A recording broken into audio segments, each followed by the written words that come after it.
Hey, what's up? Today we are looking at Valhalla Supermassive, which is a free plugin that is out now.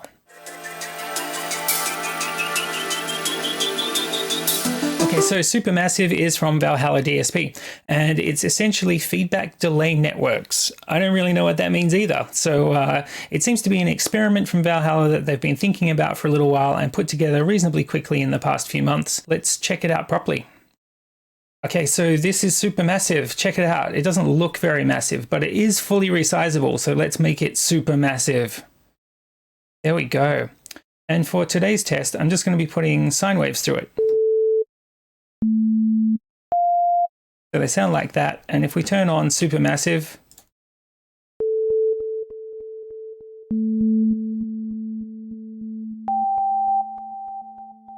you can hear it makes things sound pretty big. It's a nice big lush reverby delay kind of effect. So I'm using sine waves because they help expose a plugin a little bit. So if it does something really interesting to sine waves, it's going to sound fantastic when you put saws through it, right? So with delays and reverbs, I find it's really nice to just hear how they really sound by giving them some sine waves to work with. We might switch it up a bit later on, I'm not so sure. So what is Supermassive? Supermassive is feedback delay networks. I believe it's an experiment from Valhalla. I did read all of the blog posts on their site about it, and it seems like it's kind of just something they really wanted to do after working with reverbs and delays for so long. So I'm really happy that it's out, and I'm super happy that it's free because I've spent a good portion of today mucking around with it. So I feel like I can kind of explain what's going on, even though I cannot explain the details entirely. So let's go through some of the front panel and we'll talk about it. So mode has the most impact on the sound by far. There are 8 different modes, 1, 2, 3, 4, 5, 6, 7, 8. And they kind of go from smallest to largest and then back to small again. So we just heard Gemini a bit. I'll play a chord so you can hear it again.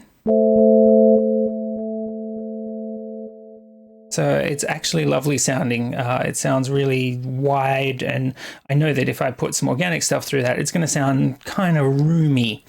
Let's go to Capricorn, which is back into the kind of small territory again. Got more of a wavy characteristic. Oh, one thing to mention is these are not modeled on rooms. These are just thought experiments as reverb. So yeah, they don't expect them to sound like natural spaces necessarily. Like this Capricorn one sounds kind of roomy, but it's got that wavy texture to it. Let's play some more chord. You can hear there's a bit of like modulation happening in there. It's really nice. And if we go to something big like Andromeda, because it's in the middle of the stack, I think it's the largest of them. I'm going to play a chord and we'll just see how long it takes for this particular thing to play out.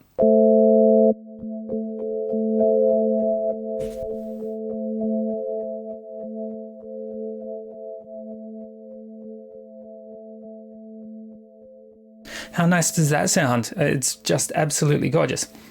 Okay, let's move on to the rest of the front panel. So we're going to do the left side and the right side first. So the EQ is just an EQ on the output stage. It's 6 dB per octave, and you can kind of make things duller or take out a bit of bass. That's it. That's it for EQ. That's all I'm talking about. Mix and width do exactly what you expect. So mix does exactly what you expect. Mix of 0 gives you just your dry signal. Mix of 100% gives you just your wet signal. And somewhere in the middle is where we want it for this demo. Beautiful. Width controls the stereo width of the algorithm. So if we bring it down to 0, it should be pretty much mono. And as we scale this up, it'll become more stereo. Now you'll note that there is also a negative stereo, and I think that that just inverts the modulation which is creating the stereo-ness. It still, to me, sounds just as stereo. It's probably just inverted stereo. So same. I'm going to put it back over to 100% because I don't want negative numbers on my screen. There you go, bad karma. So we've got the 2 main knobs here, delay and warp. So delay controls the longest delay time in the multiple delays that there are in the algorithm. So these 8 modes or 8 algorithms have a longest delay in there, and this delay knob controls the longest of those. I've just increased the time. So we've got quite a long delay now. Also, you can set this in milliseconds, note, dotted, or triplet. and you can clear the delay buffers. So if it's going on too long and you don't want it to anymore, you tap clear. So let's demonstrate that. And it's over. So it's a nice way to just cut the decay if you've got a nice long tail going and you don't want it anymore. Warp. The warp adjusts all of the delay lengths of the different delays that are happening relative to the other delay. But what does that sound like? Well, let's check it out. We're going to throw a chord in. You can hear some of the delays got shorter because the pitch went up. Let's have a listen.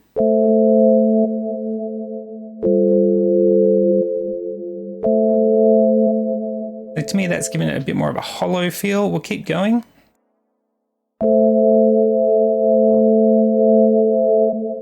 You're starting to get that waviness into the reverb. Okay, so moving on to the other knobs, we've got feedback, so pretty standard control. You can hear that there's just one tap in the delay line if we put that at 0. Oh, let's bring warp down so it's more obvious. 1, and then a tap, right? 1 tap. So as we increase feedback, we get more taps in the delay line. You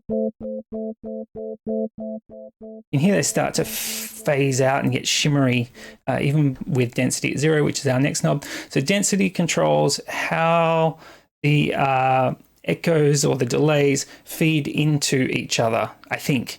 So the way I think of it is that as the delay goes around the loop, it might get passed off into a different delay and go around a different loop and then get passed back to the original and so on and so on. And so because all these sounds are shifting between the multiple delay lines, they get smeared out in different sorts of ways.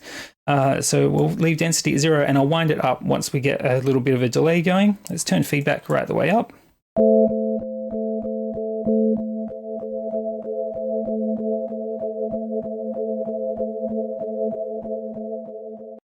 So I just nuked that so we can go again and see how it sounds from the get-go with density at 100. All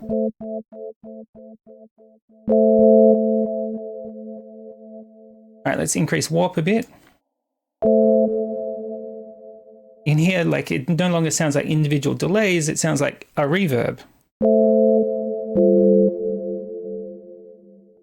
So you don't hear those individual delays anymore, it's just sounding like a reverb straight from the get-go. That's density. As you kind of increase density, you wind up with more of a reverb, and as you bring it down, it sounds more like delays. Let's listen to that. Bring warp down as well.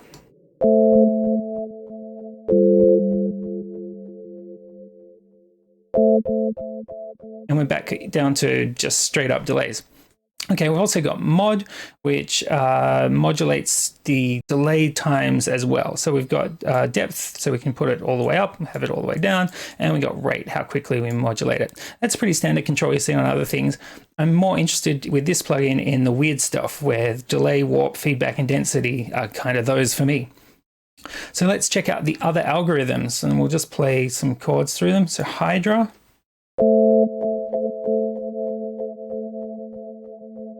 Okay, so it's got a little bit of delay, a little bit of reverb characteristic, even without warp turned up. Let's give it more density and a little more warp.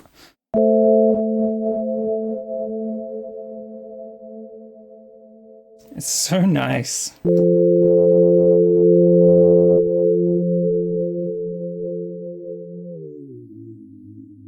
Oh, that's the other thing. The delays repitch. I was having so much fun. Let me show you this. So much fun today. Bring warp up a little, and we play something in, and then I'll modulate the delay, and I'll turn it into a weird riser sound. This is gonna be all over my music for the next little while.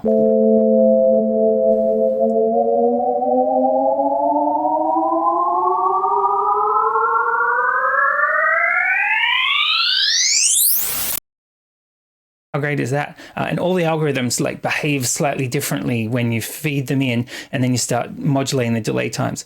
Like I'll throw some signal in now, and we'll bring it down. There we go.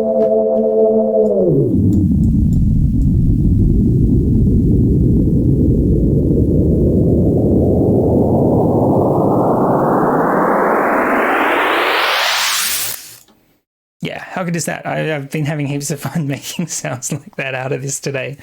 Yeah, so let's check out some of the other algorithms in here. So Centaurus, actually, let me get a default preset going on. Centaurus sounds like this. So you can hear it's kind of a fluttery, resonant characteristic to that. Yeah, maybe we'll put a bass note through that.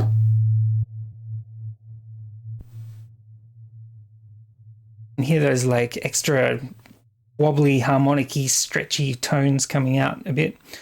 We'll check out Sagittarius, which is a little bit bigger.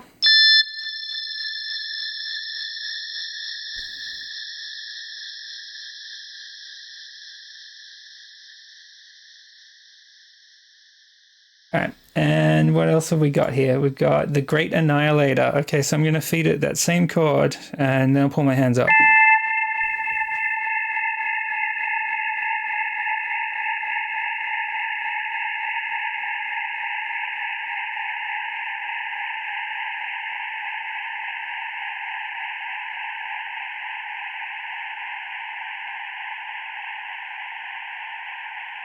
All right, that's enough. You can see these things are huge. There's so much fun to just throw stuff through. Like, let's get something a little more complex than a sine now. We'll do a saw with a little bit of a pluck on it, right? We want some envelope. We'll bring cutoff down.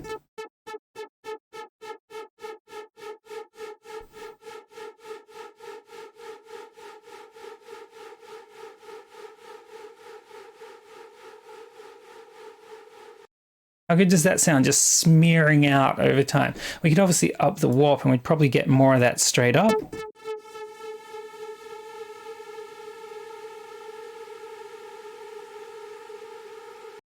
Yeah, it's awesome. It sounds fantastic. We'll put the chord through and we'll just see what happens.